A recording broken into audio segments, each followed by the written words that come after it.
Hello everyone, Fox here, and it's time for another video log, Fox Talks, where Fox talks about something on his mind. In this case, the Pyrolauncher is on my mind. I don't always talk about strictly State of Decay related things, but hey, this time I am.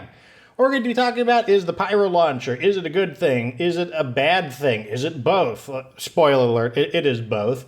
And we're going to be talking about the good things and the bad things, and then I'm going to try to offer some solutions because I think this is a much more technical issue. I think some of the problems with the Pyrolauncher are just kind of like deeply embedded in the game, and I don't think they can really be resolved in State of Decay 2 in general. So let's start out though with just listing the three major subjects. These are not all the issues that the Pyrolauncher has, but these are the issues that are the ones that I notice are really reoccurring, and they were the ones that I have the most thoughts about. So the first one is that, the Pyrolauncher, it's a dumb, nonsensical weapon that doesn't fit in the State of Decay 2. Second issue is that the Pyrolauncher is overpowered. And then the third issue is that, hey, the Pyrolauncher is a lot of fun to use. So you can see both good things and bad things, and that's kind of the whole concept, is that I don't think the Pyrolauncher is a black and white issue, and that's why it warrants discussion. Plus, like I said, it's just a crazy weapon, a very divisive weapon. Like, there are some people who really like it, there's some people who really hate it. So let's talk a little bit about the first issue. It's a stupid, nonsensical weapon that doesn't fit in the state of Decay. Oh, man. Ugh. It's a stupid, nonsensical weapon that doesn't fit in the State of Decay 2, and I happen to agree with that. I don't think that the aesthetic of the Pyrolauncher, I don't think there's really any other weapons similar to it. It's a really dopey weapon. I'm pretty sure you could probably make a Pyrolauncher in real life out of, like, Nerf equipment, but that doesn't mean I think that it fits into State of Decay 2. Instead, what I think it fits into is Dead Rising, which is another zombie series. And in the sequel, Dead Rising 2, they introduced this idea that you could grab, random knickknacks and smash them together to make like a combo weapon, they're called. And, some of them are fairly realistic. An example is you could take like a bat and some nails or barbed wire, like you nail the bat to the barbed wire and you got like, a barbed wire bat. I think that's perfectly reasonable. But then they have really silly weapons, like you can take a flashlight and jewelry, and if you combine those together, you get Darth Vader's lightsaber. And that's obviously pretty stupid. But in the universe of Dead Rising, that is normal because it doesn't take itself as seriously. And in particular, two examples I can give for the Pyrolauncher is one, there is this Nerf foam bazooka in Dead Rising where it's this pump action gun that, it shoots out foam Nerf balls basically, and they're on fire and they bounce off of zombies and set them on fire. And it just has like a very distinctly toy, bright colored plastic toy appearance to it. And also it sets things on fire. And then there even is a Gatling fireworks launcher that just sprays out fireworks that fly all over the place and self-destruct. And the point I'm saying is that the Pyrolauncher fits in, and same with the Starshank launcher, they fit in very well with Dead Rising, but I don't think they fit into State of Decay 2. I don't think they match the tone of the series. And Undead Labs themselves have said that it's their goal to try to maintain a fairly believable atmosphere and tone, and I think that not necessarily the Independence Day weapons, but specifically the Pyrolauncher and the Starshank launcher, I think those deviate from the vision they have said that they are trying to create for the game's themes and atmosphere. And ultimately, though, I mean, what the Pyrolauncher really is kind of just the substitute for a flamethrower, which is what people really want. I mean, as long as State of Decay has been around, there has not been a flamethrower.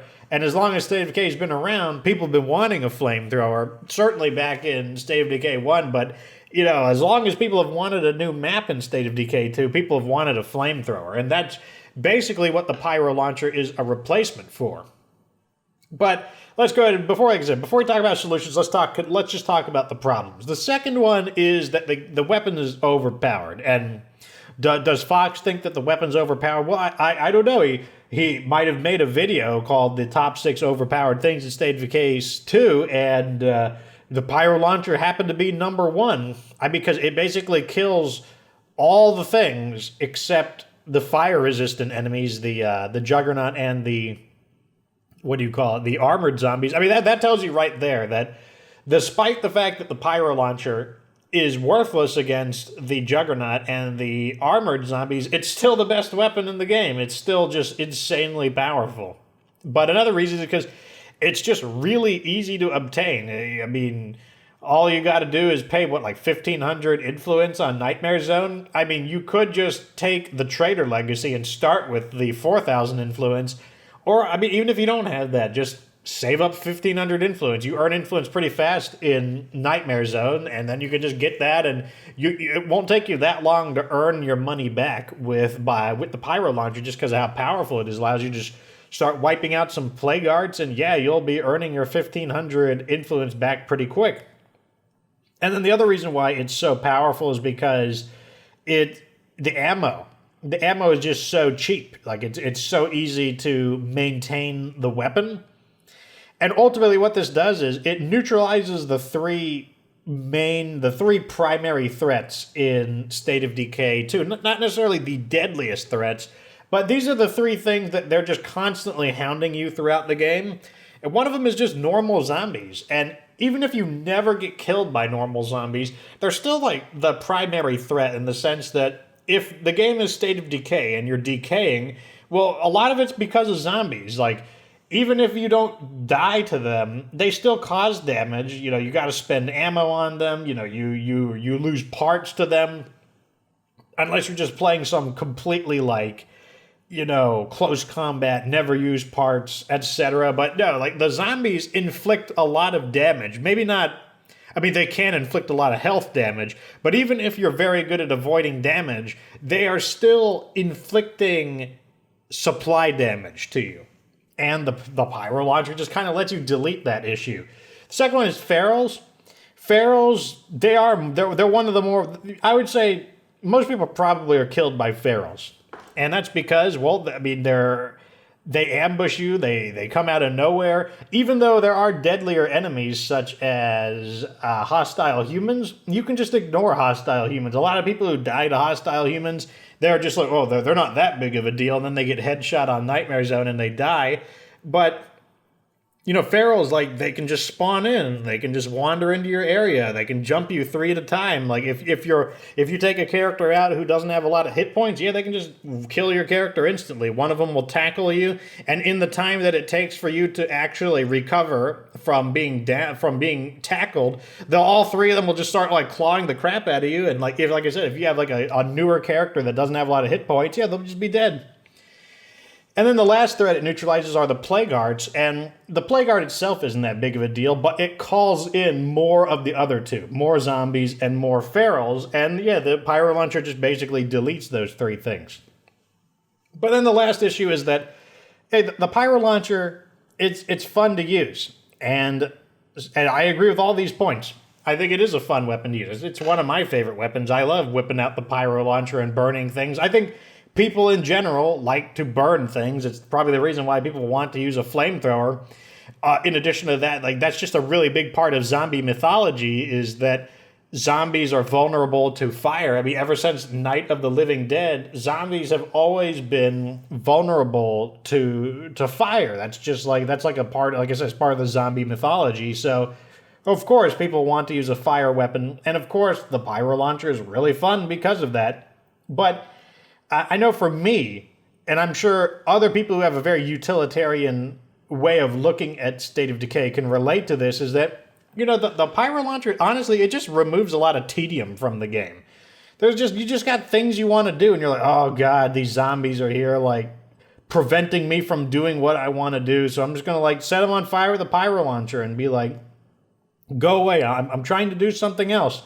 And the Pyrolauncher basically lets you kind of skip the part of the game that you're kind of tired of. Like if you've played the game long enough, you've become pretty good at the combat, and you know that you're like, I just want to get to the building of my base, because that's the part of the game that I enjoy. I enjoy building up the base, recruiting my team members. Whereas I'm not as into the looting, and I'm not as into the combat. And I do think that that's a subject of another video altogether. I think that is a problem with the game, and we'll touch a little bit on it in the solutions. But anyways, yeah, I don't want to get too deep into that issue because, like I said, that's its own video. Anyways, let's talk about solutions. So, the first point. This is dumb, silly weapon, doesn't fit in the State of Decay 2. I agree. I don't think they should have made a pyro launcher. I think they should have made a flamethrower. And I mean, Undead Labs has said that, but if we make a flamethrower, we have to do things. Do the flames propagate? Do they burn landscapes like trees? The answer is no. I think those are arbitrary goals. I think those are just kind of like, I don't know why they're putting those down, because they have napalm weapons. There is a grenade that is a napalm grenade. They have a thermite grenade. They have a white phosphorus grenade. The flames don't propagate. They don't burn the houses. They don't deform the landscape. They don't burn trees. The only thing they do is spread between, the various entities in the game. They spread between zombies. They spread between all of the NPC characters, including every type of zombie and hostile community members, neutral community members, and they spread to the player character as well. That's the only thing they do. So when they say like, I don't know if we can make a flamethrower when we have to consider whether the flames propagate. No, you don't have to consider that. The pyro launcher basically is a flamethrower. Just give us a regular flamethrower. That's really all people want. And I've heard some people say, but would a flamethrower be realistic? Well, first off, I think the pyro launcher is really dopey and unrealistic. But I mean, in a post-apocalyptic game where the military actively tried to resist the zombies and actively were bringing weapons out of the armory that violated the Geneva Convention, the Willie Pete grenade, a white phosphorus grenade. And in other words, they were bringing out weapons that they thought would be effective against zombies, various types of incendiaries, and then you can also raid these military outposts for loot. I don't think it's unrealistic at all to find a flamethrower amongst them. So I think the issue towards the pyro launcher being kind of a dopey, silly weapon is, I agree, it is dopey and silly, and I think they never should have made it. Instead, they should have made a flamethrower. The second issue is that, but the weapon is overpowered. There's no doubt about it. The thing, though, is that this is one of the issues where I don't know how you would balance it. If you make the weapon super rare, oh my god, you can't find it until day 50, well, at that point you don't need it anymore. You've become if you've survived 50 days in the Nightmare Zone, you're pretty good at Nightmare Zone, and you don't really need the pyro launcher, and it's not going to be the kind of tool that you need. Now, you could argue that, Fox, you don't need the pyro launcher, and yeah, I don't, and I've demonstrated that I don't need it. I've played the game multiple times without the pyro launcher, but there are people who it is useful for, and there are people that it would be a very good tool for them to use, and I don't think people should have to wait really deep into the game or find an insanely rare weapon that's extremely hard to find to have access to a flamethrower tool, because like I said, it's a big part of the zombie mythology. You want a fire weapon, and yeah, you should definitely start out with Molotovs and fuel bombs. But I don't think that making a flamethrower an insanely rare weapon that you need hundreds of hours to the game to find it, I don't think that's the answer. And that's because, one, by the time you get it, you don't really need it anymore. And if you don't really need it anymore, at that point, it's kind of a joke weapon. And I'm sure some people would be fine with it. They'd be like, it should be kind of a jokey, LOL, endgame kind of cheat weapon. But I think that just kind of removes, I think there's way more entertaining ways to employ the flamethrower. In the previous video I did on State of Decay, I talked about how the flamethrower could be both a weapon and a tool to purge the blood plague, and I think it would be a really neat weapon to have that would be both a useful weapon and as well as a essential tool. And I think that's the key to adapting it, but that's obviously not something they're going to be able to do. But no, they're not going to do any of this in State of Decay 2. I don't think, and I don't think that's not the point of this discussion. I'm not trying to improve State of Decay 2. I'm just making an interesting video for us to think about. And maybe it'll have an impact on State of Decay 3. Maybe it doesn't. But for the most part, we're just here to chat and think about things. Now, another way they could balance the Pyrolauncher or the flamethrower is to make the ammo more prohibitive. Like, I don't think they should reduce the damage just because, like I said, fire is just part of the zombie mythology. It needs to be good against zombies. Zombies need to be vulnerable to fire. I think that is important, unless they have a good reason not to be. So I think the best thing to do is kind of treat it like the BFG, where it's not that hard to get a BFG. Just buy it from a mysterious trader. But the thing that makes the BFG hard to use is not really obtaining it, it's supplying it with ammo, because it costs so much munitions to create the ammo for the BFG. And I think maybe that's the direction to go with the Pyrolauncher / flamethrower, is to make it so that the weapon, it takes some effort to obtain it, but really keeping it maintained, I think that's kind of the pathway to go for balancing it.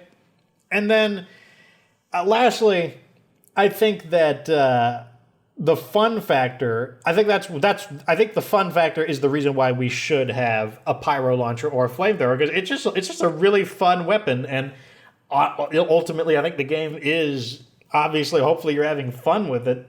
Of course, if a weapon is too powerful, then you're ruining the fun for some people, but you're increasing the fun for others. I think there needs to be a way where the Pyrolauncher doesn't have so many advantages that... And so, okay, this gets into an interesting subject. It happens on Warframe a lot. They're like, hey, this is a PvE game. Like why does it matter if some of the weapons are really powerful? Well, I mean, it's a psychological thing. If you don't like the Pyrolauncher because it's super powerful and you want it to be removed or reduced in power, nerfed, it's probably because you know that you probably don't use it. You're probably like, I'm not going to use the Pyrolauncher. I've got basically an ethical problem with it. But it probably bothers you in the back of your head. You're like, as long as I'm not using the Pyrolauncher, you know that you are being suboptimal. And you're not being slightly suboptimal. You're being like horrifically suboptimal, and that's bothersome. It's even though it's a PvE game where you can play one player, you just know that there's something in the game that you just have to have the willpower to not use, and it just means that you are being radically suboptimal. And it's not even a thing like beat the game and you unlock the ultimate weapon or the ultimate armor, like in Mega Man X. You beat the game, you get the ultimate armor. It's not even something like, when that happens, that feels like a completely different thing. It doesn't feel like it's ruining the game, because you had to beat the game in the first place. You had to play the game the way the game was intended to be played the first time, and then you can go back and go crazy. With the Pyrolauncher, no, there's nothing stopping you from getting it in your first playthrough. If you've never played the game before, all you got to do is wipe out all the play guards, and then you have access to the Pyrolauncher, and the Pyrolauncher would still be useful for the remaining part of that particular game, especially if you change regions and didn't beat the game right then and there. So, no, there's definitely a psychological thing. Like, once again, in Warframe, it's a PvE game. Like, why does it matter if this weapon is powerful? Well, in Warframe, there were some weapons that were so powerful that they did ruin the experience for other people. I remember back when I played it a lot, there's a weapon called the Synoid Simulor. And it basically shot these balls, and the balls would be attracted to each other, and when they combined, they would start exploding. And it was such an effective weapon that if you played with other people, you basically felt like you weren't playing the game, because like you would look at the stats at the end of the game, and you would have killed like 1% of the enemies. Your DPS, like your total damage, was like 2% of the team. And at that point, you're like, I'm literally not even playing the game at this point. Like I'm not shooting anything. Everything is getting vaporized before I even see it. I'm not even playing the game. And so, yeah, it was ruining the fun for people, which is why eventually they took it down a notch. It's still, from what I understand, a decently good weapon, but I mean, that's how it works in State of Decay. Like, when there's a weapon that's just grossly overpowered, it just makes you feel bad. And I think when people say that, oh, it's a PvE game, like it's a one-player game, or it could be played mainly one player, that means that it can be everything can be super unbalanced. I don't agree with that. I think that if something's unbalanced, it should be fixed. Like, I think unbalanced things do compromise the artistic value and the entertainment value of the game. And I don't think it matters that it is a principally one-player game or PvE game. I don't think that matters. Now, how to fix this issue of it being fun is, like I said, I think one is there should be a pyro launcher or a flamethrower. I don't think the weapon should be removed. I also don't think it should be locked away in a way where, oh, you're never going to find it until you've played for 100 hours, or you're never going to find it until you've got like 50 days in the game. I think that is basically the same thing, as it's very close to just removing it. But basically, I think the way to keep the weapon fun is to make it realistically obtainable, but the way to make it, but make it so that there has to be some kind of restriction. Make it where the ammo, it's not so plentiful, so you can't just use it all the time, like it's going to eat into your munition stockpile very rapidly. And then I think the other thing is, and like I said, this is the part that would lead into another video, is I think a big part of the reason people use the pyro launcher is just to avoid the monotony of killing the regular zombies. Like, killing regular zombies, once you've killed like 10,000 regular zombies, you get kind of tired of it. Some people don't. Some people, that's their favorite thing. Some people just love, like putting a brake on their weapon, using the loudest weapon possible, and just going around like blasting zombies apart. Now, me, that's not, I don't have fun doing that. Like, if I wanted to go around and rampage about blow things up, I would just pop Mech Warrior in and blow a city up. Like, that's what I would just play a different game. Like, I don't play State of Decay for the combat. I like the management. I like building the base. Now, if there were no zombies, because I know someone will say, well, are you saying why don't they just remove all the zombies then? If they removed all the zombies, then the game would also be boring. There has to be resistance. The problem is that they need to find a way to make the game less tedious, and I think the tedium comes from just the lack of reward of fighting zombies. Now, another thing people might say is, well, zombies, there shouldn't be a lot of reward to fighting zombies. It's the scarcity apocalypse, like zombies should be a bad thing, and I agree with that. I don't think that fighting zombies should be super rewarding. Like, they should generally be a bad thing. However, if that's true, then you just also have to accept that people are going to get worn out of the current mechanics, and people are just going to stop fighting zombies. Like for example, people are, why is Fox such a pussy? Like, well, he doesn't fight any of the enemies. Because there's no value to it. Like I said, if the combat is not the part that really excites me about State of Decay, and also, there's just not a lot of value to fighting like 30, 40, 50 zombies. It just beats up your weapon.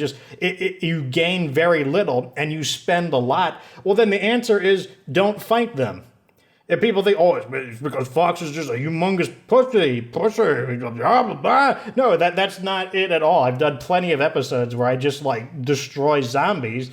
It's just because it's just the smart thing to do. It's just tactically intelligent to not fight the zombies. Like, if there's a place I want to loot, because I'm like, oh man, time to do the thing I want to do, which is build up my base, but the area's got like 50 zombies, I'm going to say, fine, you can have it. I'll drive somewhere else, and I'll come back later after all the zombies despawn, and then I'll get what I want without using all that energy. Or I just whip out the pyro launcher and brute force my way in. So that's what I mean by the pyro launcher allows me to get to the part of the game that I like. But at the same time, like, if they removed all the zombies, if there was no resistance, then the game would be also boring, which is why I do think that it is a problem that is systemic to State of Decay 2. I think it's a deeply embedded problem. I don't know how you can fix that issue. I think the answer might be there needs to be a deeper form of progression so that fighting zombies does incrementally get you something. So, for example, in Dead Island, and I think Dying Light, but certainly Dead Island, because I've played Dead Island, you get EXP for killing zombies. There. That's a motivator right there. Oh, you want to level up? Better kill some zombies. And also in Dead Island, I found the combat to be way harder. So you'd also fight zombies to practice, you know, just to get the hang of the controls, you know, like dodging, you know, like targeting weak points and whatnot in Dead Island. And so yeah, you'd fight zombies for practice. And you do that in State of Decay. But once you've gotten enough practice where you're like, I'm pretty good at fighting zombies, well, that you've removed that. Once your character is maxed out and they don't have any more fighting EXP, they don't have any more shooting EXP, well, there's nothing to gain from fighting the zombies except perhaps the enjoyment of fighting them. And like I said, if you're like me and fighting the zombies is not what gets it's not what gets you going, then you're just going to avoid them all. You're either going to stealth past them, skip them, go somewhere that's less populated, or you're just going to use the Pyrolauncher to cut to the chase and get to the part of the game that you enjoy. And like I said, I do think that is an indicator that there is a problem with progression in State of Decay 2. And I think now, if that makes sense to you, you could probably understand why that would lead into another conversation. And I think also it explains why I don't think there is a really amazing solution to the Pyrolauncher. I think the most realistic things to do would be to add a flamethrower and get rid of the Pyrolauncher and then rebalance your ability to access ammunition for the Pyrolauncher. But like I said, as far as why people like to use the Pyrolauncher, that leads to a much more interesting subject that could be easily its own video. But, you know what? I think I've talked enough about the Pyrolauncher. Sorry if I had to clear my throat a few times. I, just ate some chips and I inhaled some of them into my lungs, so I've been having to cough periodically. No, I don't have coronavirus. I have Dorito virus. Anyways, that's going to be that. So leave your comment down in the video. Tell me what you think. Like, do you like the Pyrolauncher? Do you dislike the Pyrolauncher? What would you do to make the Pyrolauncher better? If you think it's crap, what would you do to make it better? If you like the Pyrolauncher, what would you do to make it even better? These are the kinds of conversations that, you know, who knows? Maybe Undead Labs will look at it. It's free feedback. It's free food for thought. If the video gets enough traction, who knows? Maybe they'll see it. But let me know what you think down in the comment section. Like this video if it was interesting. Subscribe for future State of Decay 2 content. Of course, remember that you don't have to be good to get good.